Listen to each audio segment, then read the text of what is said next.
Paper paper.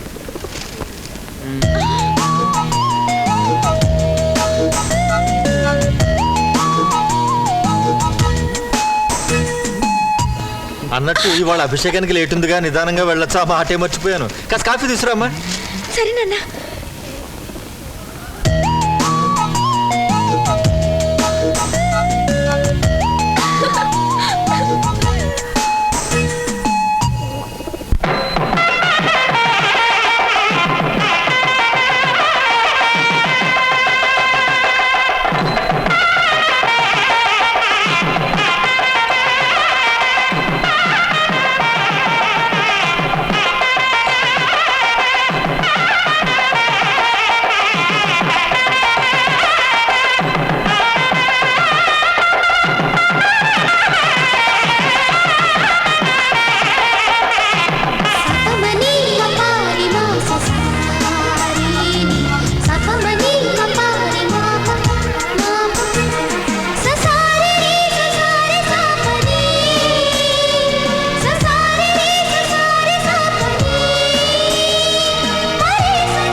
అర్చనకు time అయింది రామ్మా.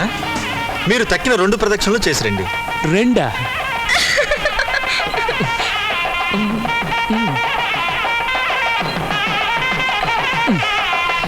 ఇదిగో బాబు, ఇలా రావయ్య. ఏంటి సార్? కాస్త హెల్ప్ చేయి. పర్లేదు సార్. రావయ్య. వద్దు సార్. కూర్చోండి కూర్చోండి కూర్చోండి.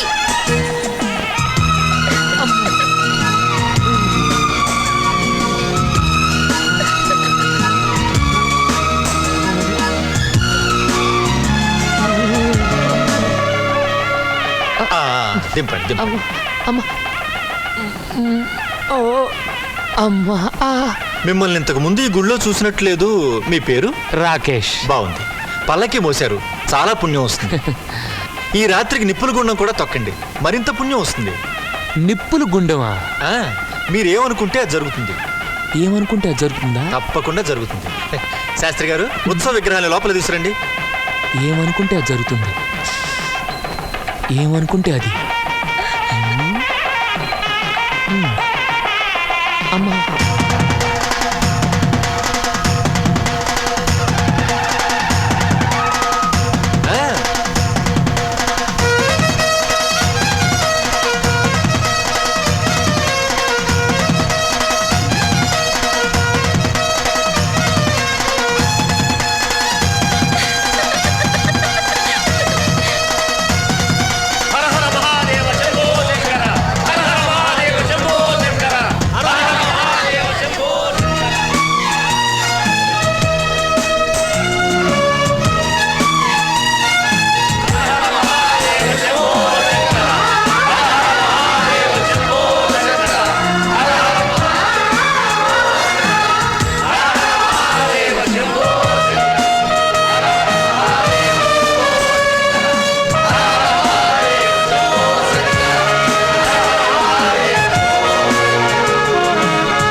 ఓర్చుకోవాలి తప్పదు.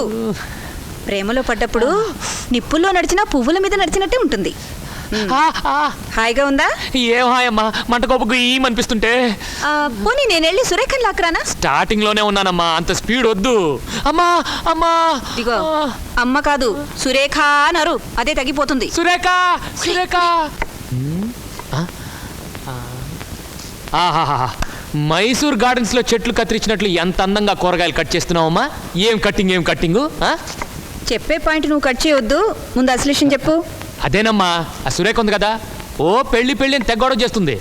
నేను చెప్పాను ఇలా అయితే వీలు కదని, అంతే. మంచి మాట అన్నావు, ఇంకో పిల్లని చూద్దాంలే. అదిగో అమ్మా, పాపం సురేఖ అమ్మా చాలా చిన్నపిల్ల. చిన్నపిల్ల అయితే పెళ్లికి ఎందుకు తొందర, వయసు రాని.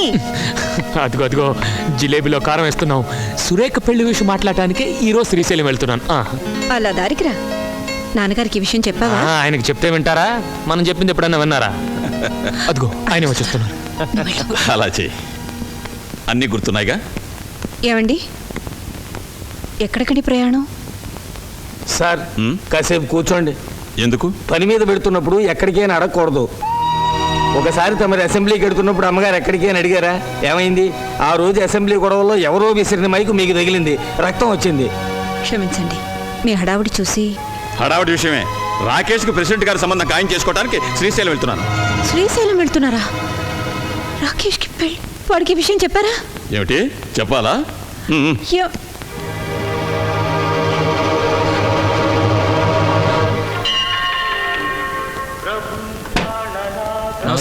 నమస్కారం అండి. ఏం బాగున్నారా? బాగున్నామండి.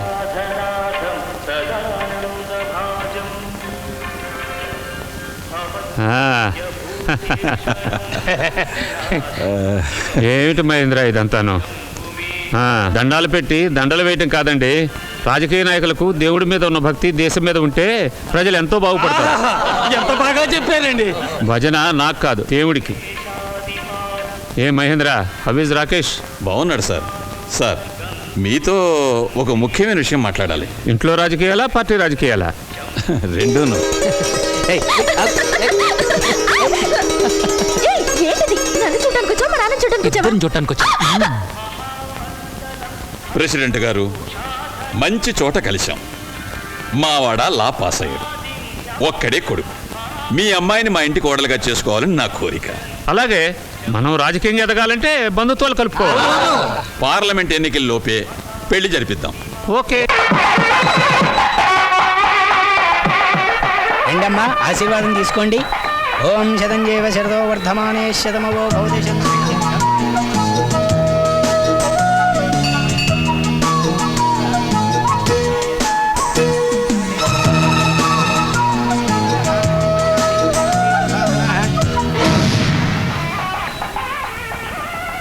ప్రేమను కాదంటే దేవుణ్ణి కాదన్నట్టే శాస్త్రాలు చెప్తున్నాయి. కాదనకండి. అదిగో దేవుడు కూడా గంట కొట్టి ఓకే అన్నాడు సార్. సురేఖ,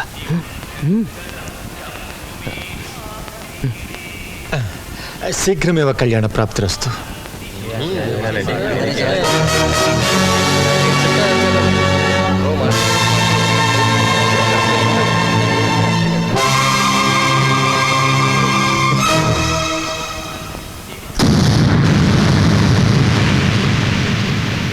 అయితే ఓ పని చేద్దాం. నా మాట కోసం ప్రెసిడెంట్ కూతుర్ని పెళ్లి చేసుకో, నీ మాట కోసం సురేఖను ఉంచుకో, అంతే. రాజకీయ వ్యభిచారంలో మీరు పెరిగినంత నేను ఇంకా పెరగలేదు, పెరగను. రాకేష్, కన్న తండ్రికే ఎదురు తిరుగుతున్నావా? నువ్వు అసలు కన్న తండ్రిలా మాట్లాడావా? కన్న తండ్రి అనే మాట ఇప్పుడు ఇప్పుడు గుర్తొచ్చిందా? అది గుర్తుండబట్టే నీ పెళ్లి పెద్ద లెవెల్లో ఫిక్స్ చేశాను. పెద్ద లెవెల్ ఏంటా లెవెల్? 6 అడుగులు పెరిగాను. ఈ లెవెల్ ఇంకా పెంచుతావా? నువ్వు రాజకీయంలో ఎదగాలి, పెరగాలి. అందుకు నా జీవితం, నా భవిష్యత్తు నీకు కావాలి. అంతేగాని నా ఆనందం నీకు అక్కర్లేదు. కన్న బిడ్డ మీద మనసు, మమత, అనురాగం, ఆప్యాయత ఉన్నవాడే కన్న తండ్రి అవుతాడు. అవి నీలో ఏనాడో చచ్చిపోయాయి. నువ్వు బ్రతికేది అధికారం కోసం, చచ్చేది అధికారం కోసం, చచ్చాక దైవై తిరిగేది అధికారం కోసమే.